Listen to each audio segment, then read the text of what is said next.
The topic today is boundaries, which is super complicated, really. It's a very deep topic, and it crosses across many aspects of family life.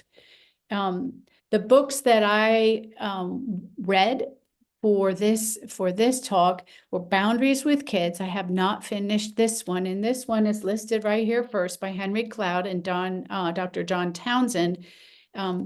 I know the Moms in Prayer are reading this book, and that I think they're going to be doing that all semester. Simplicity Parenting is an older book, but it's very dense. And whereas it doesn't have a chapter on boundaries, Kim John Payne does treat boundaries in and out. I've always loved Are My Kids on Track? I spent a couple years bringing this to the Westminster community. She has a chapter on it, and it's very straightforward and easy to understand. And then finally, Dr. Becky, who has a podcast called Good Inside, treats boundaries a lot, and I will be having a slide for each one of these today. But staying with this slide, I spent a lot of time thinking, what do all these books have in common? And I came up with number one, you are the authority. You are the parent. You are the one in charge. You and your partner, who's ever, maybe your parents live in your home. The adults are the authority figures. And that is not said because you're supposed to crush the children under your thumb, but because children thrive within the structure and the hierarchy of the family. And it's healthy and good and right for them to respect authority and to understand it. And we'll be talking about different boundaries where the children kind of try to play the role of the adult, or the adult slips into being a peer. I think with that, Becky, I think one thing, being the authority in the relationship is a boundary, right? Yep. Like you are establishing a boundary, as in, this is your role as child. This is my role as person who's protecting you, keeping you safe, person who's providing for you, and also person who is guiding you. And these are our roles. And it's like two little hula hoops, right? And they don't really overlap that much, or if ever, depending on how old your child is. Oh, so an example of that, as I was teaching Sunday school this week, and it was the littles, and so they were not school age, but there was a little guy who was disrupting. And I remembered my own theories, and I went over and I picked him up. And he was only 3, maybe 3.5, and I went and I picked him up, establishing the fact that I was bigger than he was and that I was able to pick him up. And then number 2, I interacted with him and showed him that I liked him and he was there and I was going to enjoy him, and created that relationship. It changed the whole dynamic of the day. I was the boss, but I liked him and I wanted him to be a part. And it just diffused the whole disruptive mode. Dr. Becky will always tell you, and actually every one of these books, that's why every one of these books tells you, remember, you are not omnipotent, you're not a dictator, even though you are the authority. The relationship is key, and you must always express empathy. So when your child is crossing a boundary, give me an example. Pete. Your child, for example, I don't know, maybe last night with the babysitter didn't obey. Okay, and you I said, don't know, maybe that happened last night. Well, I know my kids one time totally tricked the babysitter, and it wasn't good. And it didn't turn, I mean, it was fine, but it was not respectful to that babysitter. And so Dr. Becky would say, you say, I know it was really tempting to play that joke on the babysitter, and it sounded like it was going to be fun at the time, but it wasn't fun. So starting off with looking inside that child, looking in their eyes and trying to figure out what's their side. what were they thinking? Because typically the children are not trying to disrupt. They really have a feeling inside. They have an idea. It may be foolish. It may be misguided, but it's their idea. And so that's our way to respect them. But then you enforce the boundary.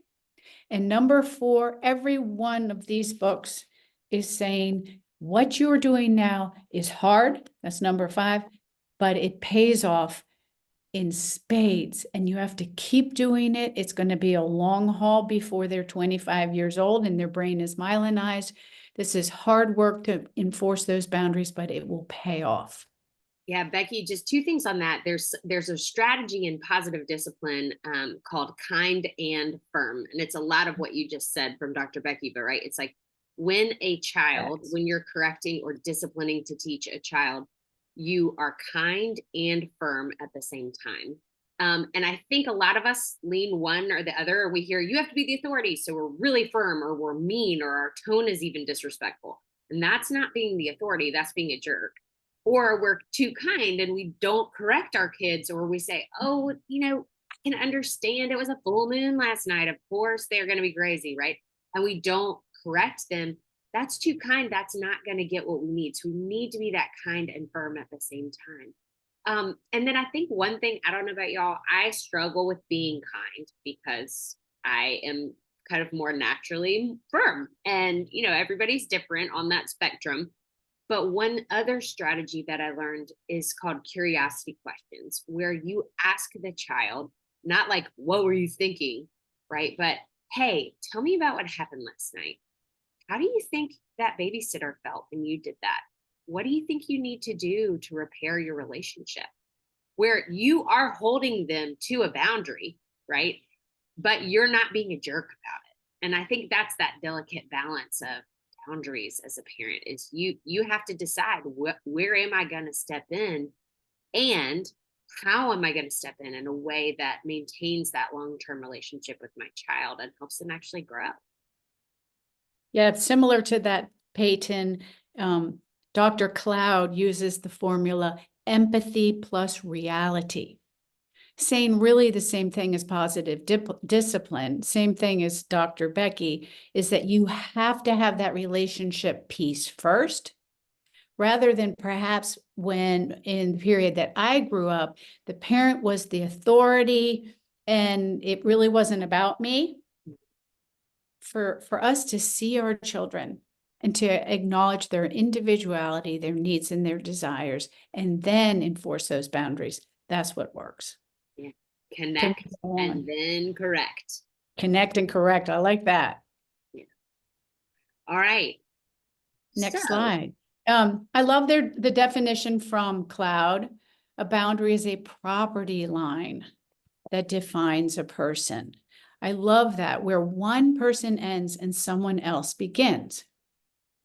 And we know that, we knew what a boundary was, but in parenting and in family relationships, it does go both ways. I selected 3 of the ways that were portrayed in this book. And the first one is respect.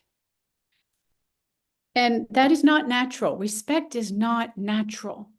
It is learned. And so it's learned, number 1, by you modeling respect. Your children see you out in the world. They see how you interact with the adults who care for them, maybe teachers or daycare workers or coaches. That's how it's modeled, but it is taught, and it takes a long time. Peyten, I know you've got some ideas about that. I think with respect to a lot of it, like back in the old days, especially, you mentioned when we were growing up, and I'm putting me and you in the same boat here, Becky, it was like, well, you just respect your elders, right? And that meant they have the floor first. You look them in the eye, you defer to whatever they say, and sometimes that could actually be a little bit toxic. And so I think people said, I don't know about that. I'm going to rebel against that. And that's where you get kind of the opposite, where you get a little bit of simple parenting, where it's like, or not simple, what do we call it? Gentle parenting, right? Where it's like, oh, a lot of people say, oh, you're too gentle. You don't demand any respect from your kids. Your kids don't respect you. And so it's like, no, no, no, no, no. What does respect look like? Respect is both. You respect your child and they respect you. And I think with that, right, things that how we teach it, you're exactly right, Becky, we model it, but also being explicit. I remember teaching middle school boys, and at Westminster, we had an honor code. And I remember asking my 8th grade boys, they'd lived under this honor code for 3 years. I said, what is honor? And now one of them could define it. And so I think also speaking to your child, asking your child, hey, what does it mean to be respectful? And that can be like for teenagers too, you guys. This isn't just like for the little kids where you're asking a 3-year-old, like, what's respect, right? I mean, having a robust conversation of what does it feel like when people respect you? That's a really helpful question. And even like think about it when you pick them up from the carpool line today. They always say, don't ask, how was your day? Well, here's a great question from the carpool line. Hey, how did you feel respected today? Or how did you demonstrate respect today to somebody? Why not? It's something really specific and that'll cue their minds to it. I do think it's important to prompt your children when you are, for instance, arriving at grandparents' home. How are you going to behave? How will you greet them? What kind of behavior do you expect from them? I know you all do that. But that's part of teaching that. And you can say, this is what our family does. This is our family brand. And for instance, we will bring a gift to grandma today because we respect her, we love her, and that's how we show it. With responsibility, Cloud calls it pull your own wagon. I think the good news is as you teach responsibility to a child, the bonus is they get a sense of agency. They realize they can do things. I saw a lot of parents taking responsibility for their children when I was in school while I was teaching. And I think that children are ready for responsibility. It's a good thing to evaluate how old is my child? What kind of responsibility can I add? You may even say it's a privilege. So when you're 10, you will be able to feed the dog every night. Or when you are 8, I think you're big enough to empty the dishwasher or whatever it is, so that it's kind of something they feel proud about. But the more that they do, the more they take responsibility for themselves, the greater pride they will take in themselves and the sense of agency. I am powerful in this world. Yeah. Where's the next one? If you want to go ahead, Peyten. Well, I was just thinking, Becky, so much of what I've been reading recently, that book by Jennifer Brahaney Wallace called Never Enough, a lot of stuff in positive discipline, because we just did a summit on that people and children in particular, but all people crave 2 things: belonging and significance, right? And these 3 things, these boundaries, right? We're teaching our kids, what does respect look like? Oh, you know what? Respect demonstrates belonging. It shows where you belong, how you're letting that other person belong because you respect them. Responsibility is giving that child significance, right? Don't carry your kid's backpack. Don't carry their sports stuff. Don't fill up their water bottle. Y'all, they can do it all. And then with power, right? I think a lot of times where parents and kids struggle is in power boundaries, right? Like I want versus what I want and who's going to win. And a lot of times the parent needs to win, right? Because not just because you're the parent and the authority, right? But also because you have wisdom and vision and perhaps know more.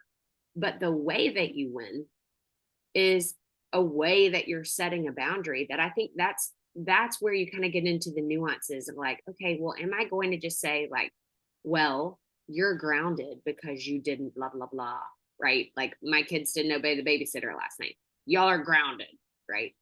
I'm taking away power, or you can't play your Nintendo anymore, right? I'm taking away some power for them. But rather, what if it's like, hey, I need to impact, my job is to empower you to fix that broken relationship. Okay, are you gonna, what do you want to buy our babysitter for? And what are you gonna say in your note to her that you're gonna write, right? Are you gonna get her some flowers and apologize face to face and write her a note? Yeah, you are. Why don't you choose what that looks like, right? But so I still have power, but they have power too. And I think that's important, is defining what is the power level in every relationship. What else, Becky? You're totally spot on. Listen to this quote by Cloud. He says, quote, "You are in the business of removing omnipotent power from your child to help her have real power over what is hers." So, of course, children want to be omnipotent. They want to have all the power. They have to learn that you are the boss, but there are things that they have power over. And those responsibility things are one of the things that will give them the sense of, I have power over what snack I pack. My mom has told me all the different things that I can have for my snack, and I have the responsibility to pack it, and I have power over that. We see at school children crossing the boundary, the property line in power at recess. Every single year in every single grade, there are power struggles. Sometimes it'll be a child who wants to control another child and who you talk to and what friends you have. I want you to be my friend and nobody else's. That's a very common thing in elementary school. And that's a child who's struggling with that sense of power. If it's your child who's trying to control everybody on the playground, think about what responsibilities you can give your child at home. Does your child feel powerless at home? And so then they're going on the playground trying to control and manipulate everybody else. Sometimes it shows up in sports. One little boy wants to control the entire soccer game. There are a lot of different ways, but with the girls, it often comes out in relationship control. All right, let's see. Ooh. Okay, we're not going to spend much time on this I'm like, slide. need some boundaries, Becky. This comes from this book, and I didn't even put them all down. And it's the only reason I included this slide was how you are teaching these boundaries to your children will affect their adulthood. This is above my pay grade. I don't know about adults. I know about children. But if we start habits with our young children, we give them too much authority. We cross boundaries. Will that show up in their adulthood? According to these two doctors, yes. Yeah. Well, and I mean, honestly, Becky, like we have a friend who lost his job, lost his car, was in jail because he didn't have boundaries around his own life, right? And so it's like he couldn't say no to himself.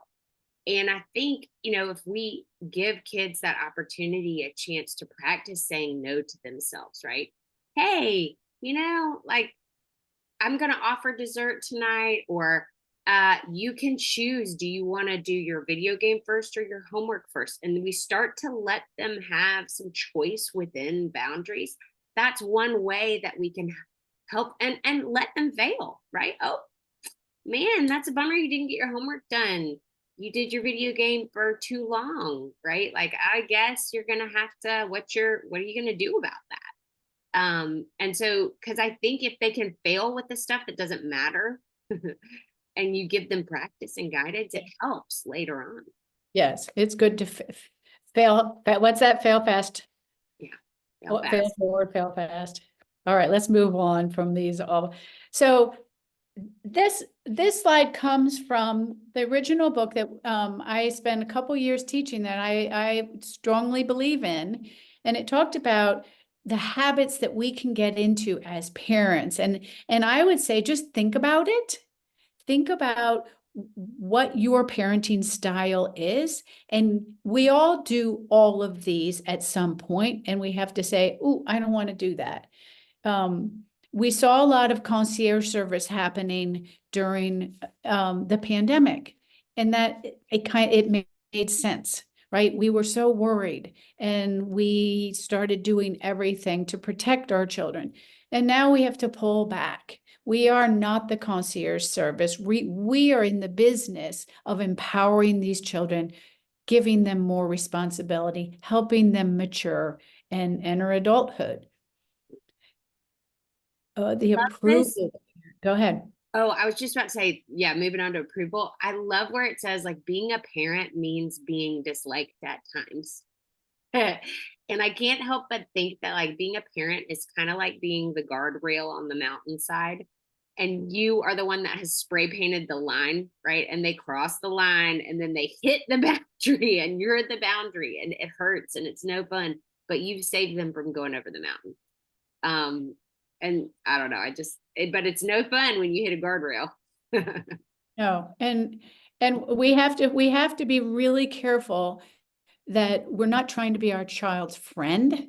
We love them. We love spending time with them, but we're always in that adult role. We are always the parent. And everybody knows somebody who's trying to be friends. It happens a lot more when the children get into high school. When the children get into high school, the parents want to join the fun. It's a lot of fun when your kids are in high school. But that's an important time where you have to still be the adult. You still have to be the parent. So if that happens, you check yourself and you pull back. And the same thing with short-term parenting. If you hear yourself saying, I know I shouldn't be doing this, but I am. I know I shouldn't allow them to have 8 hours on the screens on Saturdays, but we were really busy, and whatever it is, if you hear yourself saying it a lot, check it. That's great advice. Now, this slide is from Dr. Becky, who has a ton of practical advice. And one of the things she says is that we all have boundaries, but have you communicated them? Have you told your children what they are? It's really important so that you don't get to the point where the straw breaks the camel's back. You erupt, you yell at them, you give them an enormous, I was terrible at that. I took away things for a month. I do not recommend taking things away for a month. Children can't see that far ahead in the future, and they're willing to risk everything. I had a risk taker who, if I gave her a boundary, a punishment that lasted a month, she would just keep rip roaring through those boundaries. So communicate them very clearly. And I love the advice, say what you do. So that's Sissy Goff, and she says, and Dr. Becky says, say what you do. So I take children to soccer practice who are respectful. Give me another example, Peyten. Or even just, if you're going out to a theater, keep your feet near your chair instead of don't kick the other person's chair, right? Or stay seated at the table instead of don't get up, right? I use a simple thing with very little children. I say, I can only hear one child at once. So if you raise your hand first, that will help me. And so, which is all true. But rather than saying, don't blurt out, I say, please raise your hand so that I can hear you. As soon as you have finished your homework, you can go to practice, right? As soon as your room is clean, you can go to your friend's house. All those kind of like, these are boundaries. You have choice within them. You don't have to clean your room, but you're not going to your friend's house unless that boundary has been satisfied. Dr. Becky is the queen of empathy. And so she's really good at that. And she says things like, I know it sounds really good to have ice cream for breakfast. Wouldn't that be yummy? But that's not what we're going to do because our family tries to have nutritious breakfast before school so we can learn even more. Whatever it is, I know you really want to go play next door, but let's get that homework done first. So I do like all of that empathy that she's You can doing. also, one tip in positive discipline is instead of using the word but, which kind of negates the empathy, you can use the word and. So it's, I know, man, ice cream for breakfast would be awesome. And we save it for dessert, right? Or like, it would be so awesome to go to your friend's house and spend the night. And we don't spend the night on school nights, but Fridays you can, whatever that is, right? But that and word is kind of a magic tip. Yeah, no, I like that. This slide really is just remembering to write it down. And the reason we have this picture is it works well for boys and it works well for older children. So if you have a middle schooler, you have a boy, write down those rules, do a contract. We know we talked about contracts with technology. It can be true for any boundary and any rule. There's And oh, go ahead, Becky. I'm yeah, sorry. we're running out of I know, time. as I was saying, we're running out, but there's a cool thing called making agreements that you can use, right? Where it's like you both brainstorm what works and then you define the boundary together. That's great as your kids start to get older. I like that. And finally, as I've always told you, the one mantra I learned as a parent when I was in the trenches and I had some tricky kids was be the parent, be the adult. And sure enough, that's what works here in this situation. Always remind yourself, I'll talk it over with your father or your mother or your grandmother tonight. That lets them know you are not at their beck and call. Something happened, but you're going to work that out and you'll tell them later. I give blank to children who are respectful. Do you want to reword what you just said? Call them on that. Help them with their language. Don't put them under your thumb. Give them a redo. That programming is for adults. Draw that line. No questions asked. We're not going to that R-rated movie. That's for adults. The one example one of the people said was the fighting. If the kids are fighting all the time and they're always bringing it to you, say, I'm busy doing such and such. You guys go work that out. That's for the children to take care of. Birthday parties are a privilege. That was a mantra in my family. We did not attend those birthday parties if the kids weren't towing the line. I do want to say before we hang up, and I'm 1 minute late, that the boundaries can go the other way. It would be a whole nother program to talk about when is it appropriate for your children to be watching the televised news? When is it appropriate for you to discuss certain family affairs in front of your children? It's never appropriate for fighting between spouses to happen in front of the children. There are a lot of topics that children developmentally are not ready for. Take an inventory of how much you're bringing your child into your own processing. Make sure that you're not crossing that line into treating them like a peer. Well, y'all, I feel like we all need coaching on this, but Becky has got some special coaching. So if you want some coaching from Becky, give her an email. Her email's right here. Spread the word about this wonderful workshop we do every week. You can also follow me on Instagram and Facebook for more tips and tricks and other workshops coming up at schools. Last disclaimer, we're not doctors, but Becky's a doctor, but not that kind of doctor. And but we do have some good things to share. Just want to make sure that y'all are aware of that. And next week we'll be talking about extracurricular balance, and I'm super excited to lead that one. So With Peyten